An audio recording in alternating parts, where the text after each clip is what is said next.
জিও এবং এয়ারটেল সিম হয়তো আপনারা সকলে ব্যবহার করছেন এই মুহূর্তে এবং আপনারা সবাই এই প্রবলেমটা ফেস করছেন যে রিচার্জের দাম 10% থেকে 25% অবধি বাড়িয়ে দেওয়া হয়েছে।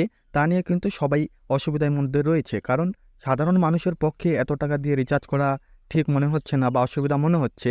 তো সেই নিয়ে আজকের বিস্তারিত ভিডিও যে জিও বা এয়ারটেল সিমের বিকল্পে আপনারা কোন সিম ইউজ করতে পারবেন বা তার প্ল্যানগুলো কী কী আছে এবং আপনারা কী কী সুবিধা পেতে পারেন। তো সাধারণত আজকের ভিডিওটি সেই সম্পর্কেই। ভিডিওটি না টেনে শেষ পর্যন্ত অবশ্যই দেখবেন এবং আশা করি ভিডিওটি আপনাদের জন্য হেল্পফুল হবে। যদি ভিডিওটি ভালো লাগে তাহলে চ্যানেলটিকে সাবস্ক্রাইব করে দিবেন এইরকম আগমনিত বা আগামীতে এরকম ভিডিও পেতে। ভারতের এক নামিগামি টেলিকম কোম্পানি যার নাম ছিল বিএসএনএল এখন প্রায় বিলুপ্ত হয়ে গেছে। আজ থেকে আপনারা চলে যান 30 বছর আগে বা 35 বছর আগে, তখন কিন্তু বিএসএনএলের অনেক সার্ভিস ছিল বা অনেক সার্ভিসেস ছিল। সেই ভিত্তিতে দেখা গেল বিএসএনএল প্রায় বিলুপ্ত হয়ে গেছে মার্কেট থেকে এবং সেই বিএসএনএল আজকে কিন্তু ঘুরে এসেছে এবং এই বিএসএনএল হতে যাচ্ছে সাধারণ মানুষের প্রথম পছন্দ বা প্রথম প্রায়োরিটি হিসাবে কিন্তু সকলে ইউজ করতে পারবে এবং যা যা সুবিধাগুলো এর মধ্যে নতুন নিয়ে এসেছে তার মধ্যে দেখা যাচ্ছে যে সাধারণ মানুষের প্রথম পছন্দই কিন্তু বিএসএনএল সিম হতে চলেছে। তো কী কী প্ল্যান্স রয়েছে বা কী কী অসুবিধা বা সুবিধা রয়েছে তা নিয়ে ভিডিওটিতে আলোচনা করব।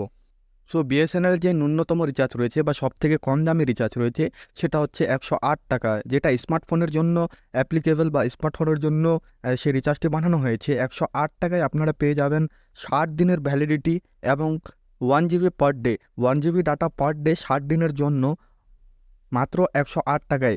সেখানে কিন্তু 108 টাকায় জিও বা এয়ারটেল কোম্পানিতে বা অন্যান্য কোম্পানিগুলোতে কোনো রিচার্জই নেই। সেখানে আপনাকে বিএসএনএল প্রোভাইড করছে 108 টাকায় 60 দিনের ভ্যালিডিটি এবং আনলিমিটেড কলস 1 জিবি পার ডে করে। তো 60 দিনের জন্য 108 টাকা অনেকটাই সুবিধাজনক মনে হচ্ছে এবং পকেট ফ্রেন্ডলি মনে হচ্ছে। অনেক গরিব মানুষের বা অনেক সাধারণ মানুষের জন্য এই রিচার্জটা করতে মাথা ব্যথা করবে না, সেরকম একটা মাথা ব্যথা করবে না যে মাথা ব্যথাটা জিও বা এয়ারটেলে রিচার্জ করতে হচ্ছে। তারপরে আরেকটি ন্যূনতম রিচার্জ চলে এসেছে যেটি 197 টাকা, মানে 197 প্যাকেজে আপনারা পেয়ে যাচ্ছেন 2 GB data per day, unlimited কলস, 60 দিনের ভ্যালিডিটির জন্য, যেটা সাধারণ মানুষের অনেক পকেট ফ্রেন্ডলি বা সাধারণ মানুষের জন্য অনেক সুবিধাজনক এই রিচার্জটি। তারপরে বিএসএনএল সিমে 1 বছরের রিচার্জ করার জন্য আপনাকে মাত্র শুধু দিতে হবে 1515 টাকা, যেটা 365 দিনের জন্য ভ্যালিডিটি এবং আপনারা 2 জিবি বা 2 জিবি পার ডে পেয়ে যাচ্ছেন।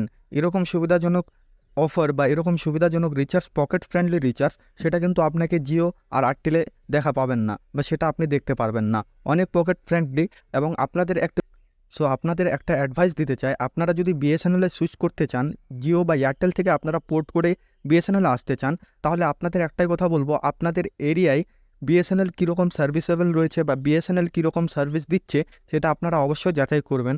কারণ যেহেতু বিএসএনএলের ইউজার বেশি নেই বা খুব একটা ইউজ করে না বিএসএনএল লোক, তো হয়তো রেডিয়েশন বা টাওয়ারের কোনো প্রবলেম থাকতে পারে, নেটওয়ার্ক প্রবলেম থাকতে পারে, বা দেখা গেল আপনি কোনো ইন্টারনেট ব্রাউজিং করছেন সেখানে আপনাদের অসুবিধা হতে পারে। সেই ক্ষেত্রে আপনারা পরীক্ষা করেই তারপরে কিন্তু আপনারা বিএসএনএল সিমে সুইচ করবেন। তার মানে এটাই যে আপনারা আপনাদের এরিয়ায় লোকবর্তী বা পার্শ্ববর্তী যে জিনিসগুলো রয়েছে সেখানে আপনারা চেক করুন যে আপনাদের বিএসএনএল ভালোভাবে সার্ভিস দিচ্ছে কিনা বা আপনাদের এলাকায় রেডিয়েশন পড়ছে কিনা বিএসএনএলের, তারপরেই আপনারা বিএসএনএলে সুইচ করুন। অন্যথায় আপনারা সিমটা নিয়ে যদি সার্ভিস না পান সেই ক্ষেত্রে আপনারও একটু অসুবিধা হবে বা আপনারা একটু প্রবলেম হবে। তো সেই প্রবলেমটা সলভ করার জন্য আপনারা কিন্তু আপনাদের নিকটবর্তী বা আপনাদের পার্শ্ববর্তী যে এরিয়াগুলো রয়েছে সেখানে দেখুন যে বিএসএনএল ভালোভাবে পাচ্ছে কিনা নেটওয়ার্ক, বা তারপরেই আপনারা বিএসএনএল সিমটাকে প্রাইমারি হিসাবে ইউজ করতে থাকুন। তো ধন্যবাদ, ভিডিওটি এখান থেকে শেষ। যদি ভিডিওটি ভালো লাগে তাহলে চ্যানেলটিকে অবশ্যই সাবস্ক্রাইব করবেন।